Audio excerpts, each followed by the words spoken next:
Bom dia, meu nome é Ellen, eu sou aluna do curso de Engenharia Agrícola da Universidade Federal do Paraná, onde eu desenvolvo uma pesquisa de iniciação científica sobre o efeito do ácido abscísico na tolerância de crista de galo plumosa à deficiência hídrica, orientada pela professora doutora Renata Baquim Mazini Guedes. Bom, dos objetivos do nosso trabalho, o principal é avaliar o efeito da aplicação exógena do ácido abscísico na tolerância de celulose ao estresse hídrico, bem como na manutenção das suas características ornamentais de espécie. Da metodologia, foram instalados 2 experimentos em casa de vegetação pertencente ao campus avançado de Jandaia do Sul, na cidade de Jandaia do Sul, no Paraná, onde o primeiro experimento teve início em outubro de 2020 e duração de 89 dias. O segundo experimento teve início em abril de 2021 e duração de 102 dias. As plantas foram formadas a partir de sementes adquiridas comercialmente e semeadas em bandejas. Elas foram transplantadas 17 dias após a semeadura em vasos com capacidade de 415 ml, que foram preenchidos com um substrato comercial. A aplicação do ácido abscísico ela ocorreu em 2 momentos, aos 15 e 45 dias após o início do experimento, onde foi pulverizado o volume de 20 ml de solução aquosa de ácido abscísico via foliar por planta a concentração de 60 mg por litro de água. Bom, os vasos foram dispostos em bancada inclinável, cujo fornecimento era dado por uma manta de feltro absorvente. A distribuição dessa água foi feita por uma das extremidades da manta, que passava por uma fenda onde ficava submersa em um reservatório com água, em um dos lados da bancada.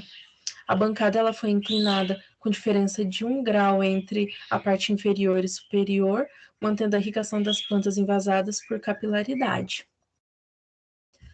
Os dados de temperatura mínima e máxima, assim como a umidade relativa do ar mínima e máxima, foram obtidos por meio de um termohigrômetro que ficou instalado na bancada ao nível das plantas. A radiação fotossinteticamente ativa também foi monitorada ao longo de um dia, semanalmente, durante todo o experimento, utilizando um medidor Quantum Light Meter, resultando nas médias máximas de 1.454 e 1.151 micromol por metro quadrado por segundo, obtidas ao horário das 12h30 para o experimento 1 e 2, respectivamente. O peso de cada vaso foi medido semanalmente, assim como o teor de clorofila de cada planta. O delineamento experimental foi o fatorial duplo, 10/2, onde tivemos 10 níveis de água com ou sem aplicação de ácido abscísico, com 4 repetições por tratamento, totalizando 80 plantas em cada experimento. Os dados obtidos foram submetidos à análise de variância e, quando houve a variância, foi realizado o teste de Tukey a 1% e 5% de significância para definir o método do efeito do conjunto dos níveis de água com a aplicação do ácido abscísico. Os dados também foram submetidos à regressão polinomial a fim de verificar o comportamento das variáveis de acordo com a disponibilidade hídrica. Dos resultados. Para o primeiro experimento, a análise estatística indicou que não houve interação significativa entre os tratamentos, ou seja, entre os níveis de água e a aplicação do ácido abscísico. Portanto, as plantas que não receberam ácido abscísico apresentaram resultados melhores para essas variáveis. Dessa forma, para o experimento 1, os resultados obtidos, a princípio, contradizem vários estudos que indicam que o ABA induz a planta a maior tolerância ao estresse hídrico.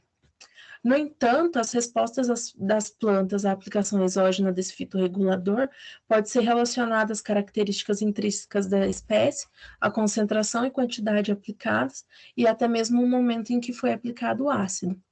Assim, só se pode afirmar que a aplicação de 20 ml da concentração de 60 mg por litro de ácido abscísico por planta aos 15 e 45 dias após o início do experimento, que foi 4 dias após o transplante, não trouxe efeitos benéficos significativos para as plantas de celulose.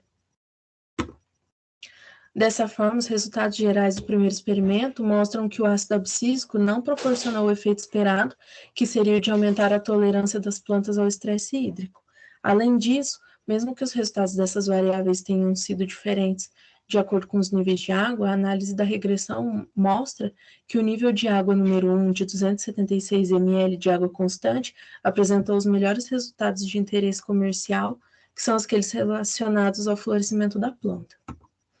Para o experimento 2, a análise estatística indicou que não houve interação significativa entre os tratamentos, da mesma forma que ocorreu com o primeiro experimento, e nem houve influência significativa da aplicação do ácido abscísico em nenhuma dessas variáveis estudadas. Para a clorofila, a regressão linear mostrou que os valores permaneceram praticamente estáveis, sendo que o valor de 30,5 micromol por centímetro quadrado foi obtido a partir das plantas cultivadas no nível 1 de 205 ml. Para as variáveis período de florescimento e ciclo vegetal, a regressão polinomial indicou que os maiores níveis de água foram os mais adequados para o cultivo da celulose, sendo que o período de florescimento máximo foi de 68,4 dias e o ciclo vegetal de 106,7 dias, obtidos nas plantas cultivadas sob 205 ml de água constante. Bom, os resultados gerais para o segundo experimento mostraram que o ácido abscísico também não apresentou o efeito esperado de aumentar a tolerância das plantas ao estresse hídrico. Além disso, a análise de regressão mostrou que os níveis com maior volume hídrico apresentaram os melhores resultados, tendo o nível de água número 1 de 205 ml obtido o melhor resultado para as variáveis relacionadas ao florescimento, que representam o interesse comercial desse cultivo. Por fim, aqui estão algumas das referências utilizadas para a elaboração desse trabalho, onde eu me baseei nos estudos de Aroca, English, Hartung, Lizar, Tais e Walter Land, principalmente sobre a aplicação de ácido abscísico em plantas ornamentais. Muito obrigada.